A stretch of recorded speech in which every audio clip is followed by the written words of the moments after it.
All right, here we go. Today we have the lead vocalist from one of the most important hip-hop groups of all time, a group that pushed the envelope of free speech when they became the first album in history to be legally labeled as obscene, a group that changed sampled music forever when their song made it all the way to the U.S. Supreme Court, a group that changed the standard of beauty in America, and last but not least, a group that dropped classic records and sold millions of copies. Brother Marquis from the 2 Live crew, welcome to Vlad TV. Hey, it's good to be here. It's good to be seen and heard and not viewed.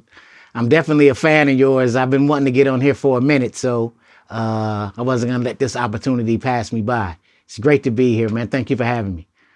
Hey, man, thank you for coming. I'm such a longtime fan. I mean, you're really the soundtrack to my life from like junior high, like all through college. Like, Yeah, I've heard classic that before. albums, just the mind-blowing records that you guys put out that really changed, I felt, music as a whole and really pushed the boundaries for what you could put on a record. Right. Which is still going strong today. You know what I'm saying? Yeah, what you guys laid down way back then, people are still profiting from that. Oh, yeah, in most 2022. definitely. Sampling it and everything. Yeah, we still get played whenever they go into like a booty set on any of these radio stations, especially in the South. They got to throw 2 Live crew in there. So I'm grateful, I'm grateful for all of the fans that, that allowed me to be, the soundtrack of their life at one point in time or another, man. And, I get a lot of love here in Atlanta. Everywhere I go, I get a lot of love, and I'm just grateful. I'm just grateful for being on that journey with those guys, man. No doubt. No doubt. Well, your first time here, I want to start in the very beginning. So you were originally born in Rochester, New York. Right. Okay. Yep. So from there, you went to Alabama? Well, I was always going back and forth to Alabama, like every summer. My mother's from Alabama, so, my grandmother would come and get me and, I would have to go deal with her, like every summer or stay down there with her for a few years. And I'm glad that I had that upbringing too, because, my grandmother taught me a lot of respect. She taught me a lot of good values that I kind of, live by today. And, I'm glad that I had that part of my life going to Alabama and seeing what that was all about, you know what I'm saying? And like, the civil rights and all of the history and everything, I'm very grateful that I was able to experience that at a young age. Well, then from there, you moved to Los Angeles around 14? Well, I moved back to Los Angeles. Well, from Alabama, from New York, I went to L.A. But from L.A., I was always going back to Alabama as well. So, from New York, I moved to Riverside, California, which is the Inland Empire. It's like probably about 100 miles outside of Los Angeles. Okay, so here you are, early 80s, growing up in L.A., and hip-hop is really starting to hit. A lot of the early hip-hop records are coming out around this time, like Egyptian Lover. Right. I'm trying to think, Uncle Jam's Army. Yes, Ice-T, LA Dream Team. Yep. Toddy T, yep. A lot of that stuff. Yep. King T, Rodney O. Mm-hmm. Okay, and is it around that time you started actually putting out records yourself? Well, yeah, man. Me and Rodney put our first record out in the 9th grade. Yep, we were freshmen in high school. So that was around 83, 84, something like that. Yeah.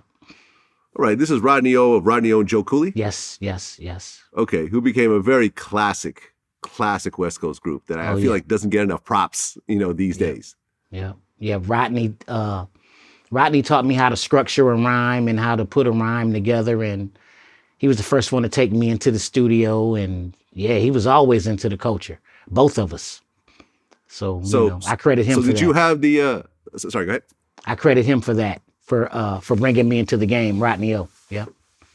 So did you have the Jerry curls and the finger waves along with Rodney? No, not at that time. I had regular waves. I had like the beehive, I used to use the Murray and put the do-rag on with the brush.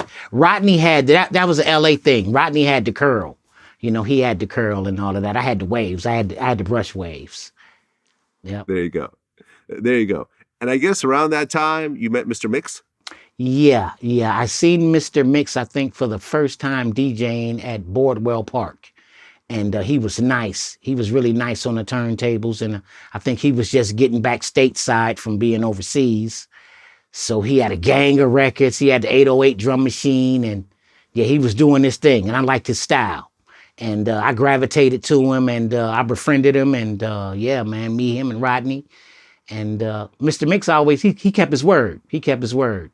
Said if he ever had anything that was available for me to join him with, that he would hook me up, and that's what he did. Right, because he moved to Miami, right? And then that's where they formed the 2 Live Crew? Right. Yes. And then they called you up to join the group? No, the 2 Live Crew was formed before Mr. Mixx went to Miami. Remember, I'm a replacement. It was a guy named Yuri Violet that was in the 2 Live Crew when Mr. Mixx, Chinaman, Fresh Kid Ice, they were in the Air Force together. So 2 Live Crew formed in the Air Force.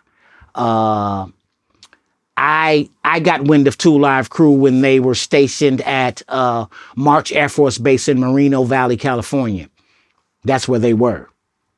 So it was already a guy in the group. They had a song out called Revelations before I even got in the group. And Chinaman did Throw the D before I had got into the group. That was the single. That was the single that got hot in Miami, and which Luke took notice of him from that single right there, Throw the D.